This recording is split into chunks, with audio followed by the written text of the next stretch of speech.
Schneider's Bakery episodes are like Newton's third law. For every episode, there is an equal and opposite episode. Meaning, every time there's an episode that brings up a concept and does it poorly, there's another episode somewhere out there in the Schneiderverse that does the same concept way better.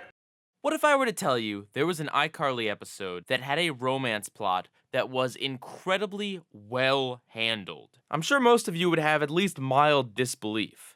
But what if I told you that that episode was something related to SETI? Well, then I would be lying to you because this has absolutely nothing to do with SETI. In fact, it has everything to do with the other relationship pairing. You know, the one that actually makes at least a little bit more sense. Of course, I am talking about I Saved Your Life, which is the Bizarro version of I Date a Bad Boy. If I Date a Bad Boy is a double layer cake that went on for too long and just got really awful, then I Saved Your Life is a single layer cake baked to perfection, with light frosting that I guarantee is not covering up anything disgusting. I had a few big problems with I Date a Bad Boy. In fact, I would consider it one of the worst episodes I've reviewed so far, on the bottom of the bakery. There's the fact that the show treats Griffin collecting Pee-wee babies as if it is just the most horrible, emasculating, worst thing a human being could ever do. Even if the teasing was justified from Carly, it goes on for so long in this episode. Minutes on end are spent just sitting around making jokes about this kid. There's also Spencer's behavior in the first part where he just kinda suddenly is okay with the relationship between Carly and the bad boy. And of course, the episode makes it clear that Carly is incredibly shallow and literally only liked this boy because he had bad boy traits, wanting to break up with him as soon as she found out he was into one thing that wasn't stereotypically bad boy-ish. If you can believe it, I Saved Your Life also has Carly being shallow, but the episode actually acknowledges that she's being shallow and kind of justifies it. So the story is that Carly is almost hit by a truck, off screen of course, but Freddy pushes her out of the way and gets injured himself. Carly feels incredibly bad about this and tries to help Freddy out in his injured state. But in the process of helping him, the two kinda have a weird moment of romance and end up kissing. And then they start acting like boyfriend and girlfriend, but they're not really sure they want to call each other boyfriend and girlfriend. Sam tells Freddy that Carly doesn't actually love him, but it's just the effects of her feeling really sympathetic towards him because she was the reason why he got hurt. Freddy feels conflicted about this, but ultimately decides to confront Carly and say that even though he wants to be with her, he doesn't really think that these are good circumstances for it, and after Freddy heals and things cool down, maybe eventually they'll get together. And that's really it. It's very simple, but effective. It's actually really amazing that iCarly was able to pull off a romance episode like this that I actually genuinely really enjoyed and felt was well handled. See, a lot of times when shows do this plot, where character A and B want to be together, but oh no, there is some force keeping them apart. Usually that force keeping them apart, or the reason they can't be together, ends up being incredibly stupid and contrived and annoying, and you're just kind of sitting there like, well, actually no, that reason is stupid, you should just be together. I'm looking at you, dream of love. Stupid tree trunks. It could come off as unrealistic or frustrating or just kind of annoying. But here,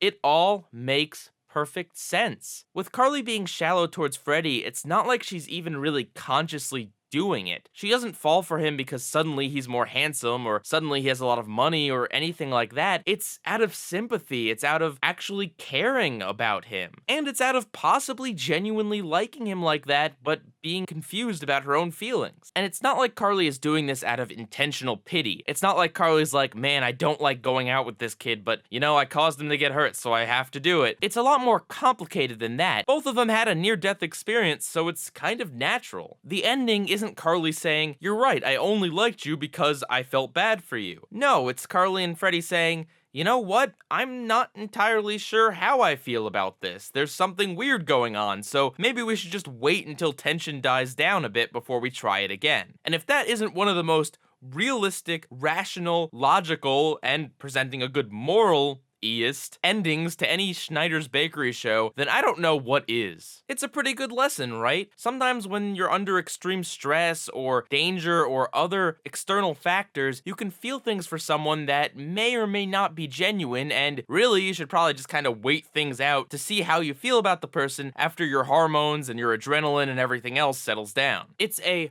far cry from the cartoonish, obnoxious portrayal of romance in I Date a Bad Boy, where Carly is just genuinely shallow for this guy who she knows nothing about, and then the second she finds out something about him that doesn't fit this weird stereotypical bad boy image she's built up in her head about him, she instantly hates him. And in terms of Carly's love interests, Griffin was, well, for the first part of I Date a Bad Boy, just a really boring, flat character. It's like they brought in a generic hot guy for the protagonist to make out with a bunch. You didn't really feel any genuine connection between the two because all of that happened off screen. But with Freddy, well, Freddy's an established character, and his crush on Carly has kind of been a recurring element, so I was a lot more invested in where this romance plot was going to go. I mean, with Griffin, they can just boot him off the show at the end of the episode, but Freddy's a main character, so we get to see things from both Carly and Freddy's perspectives. Now, I'm not really a shipper when it comes to this show at all, and I'm also not really a fan of romance in general in shows, so I can't tell you if Freddy's kiss with Carly is more romantic or whatever, but I much more enjoyed watching this romance than the romance between Carly and the generic hot guy. Oh, and instead of an extended sequence where Carly, Sam, and Freddy make fun of the boy with Pee-wee babies, you know what we get in I Saved Your Life? A kind of frighteningly somber scene between Sam and Spencer. You know how I made a big deal in I Kiss about the scene where Carly confronts Sam about how horrible she was? Well, apparently I was wrong about that scene in that it did have one very quiet laugh track that apparently I missed, but was otherwise laugh track free. Well, in this episode, there is indeed a minute or so without a laugh track, and it is very effective. Because the show is usually filled to the brim with that obnoxious laughter and zany one-liners, when Sam comes into the apartment and things go quiet and they stop making zingers, it actually has this really powerful effect of, oh crap, something's gone wrong. It's not that it was even like great drama or anything, it's just that it was such a beautiful contrast between how jokey and laugh track filled the rest of the show was that it really kind of makes you sit up and pay attention. And of course, the subject matter is pretty severe. Freddy got hit by a truck after trying to save Carly. What's even better about this scene is that the subplot of this episode is that Sam and Spencer are the only two left in a game of blowgun paintball assassin, and Spencer is incredibly paranoid about when Sam will strike next. So naturally, when Sam bursts in the room and says there's something wrong, Spencer immediately assumes she's going to hit him with a paintball. And that's kind of what the audience is led to believe as well, which again only adds to the juxtaposition. Yes, it would have also been powerful to have actually seen Freddy save Carly from this taco truck. At the same time, they probably don't have the budget for anything like that, and if they were to attempt to film it, it might come off as cheesy or weird looking. So instead, having Sam tell us this information in a really serious manner, when usually she's all about the jokes, I think is just as, if not more so, effective than if we had actually seen it. Also, the scene ends with a gag where Sam apparently bought a taco from the taco truck that hit Freddy. I'm not gonna lie, that's kind of funny, especially Spencer's reaction. I really don't have any more comparisons to I Date a Bad Boy to make, but I really do need to go on and talk about how great this episode is overall. So get that filth out of my video. Now I want to talk about one of the more hit or miss aspects of iCarly. I'm talking about Freddy's mom. If you don't know this character, she is overly paranoid and overly protective, like way overly protective of Freddy, to the point where she's kind of a psycho, although she's not a hashtag super psycho. Her aggressive, overprotective nature and the fact that she's nasty to a lot of the other characters around her makes her somewhat uncomfortable and annoying to watch at times. It's obviously a joke, but there are times when you really just feel bad for Freddy, especially when Sam uses it to pick on him. But in this episode, she is over the top, she is incredibly mean, but it works here so well. I think part of it is because her son almost just died, so her behavior is a bit more justified than usual, but also the comedy in this episode is just kind of on point. From her pressing like 80 keys on a keypad to unlock the security gate, to how she just outright says to Carly's face, "You tried to kill my son." She's cartoonishly crazy, and since she's only used in the episode really for comic relief and doesn't have any bearing on the actual story, it works well. Oh, and you want to know something else cool about this episode? Sam actually helps Freddy. She does it in a very Sam way, but she actually does give some interesting insight. See, Sam tells Freddy about the time that she dated a guy because he gave her bacon or something.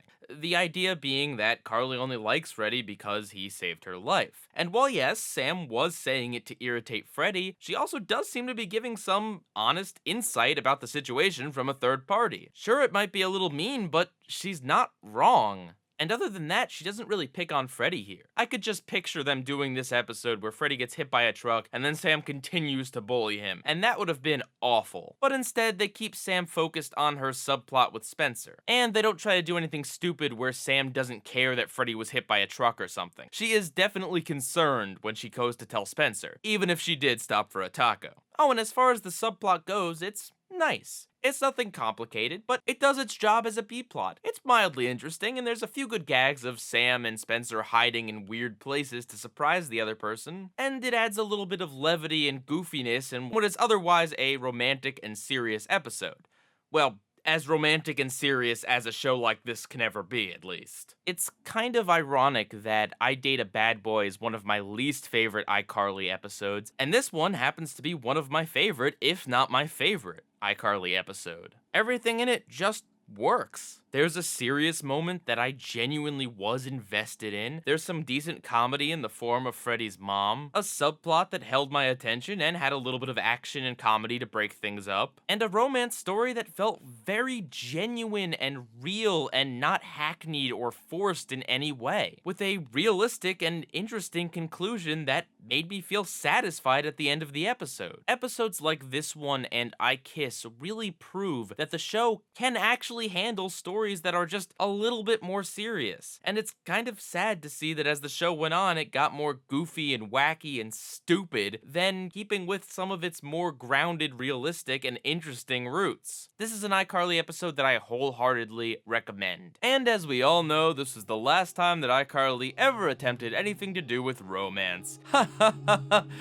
He lied, knowing full well that the SETI arc is coming up soon on Bottom of the Bakery, like within the next, I don't know, maybe 5 or 6 or 7 or 8 episodes. Oh, just you wait, guys. Just you wait. PIEGUYRULZ, out.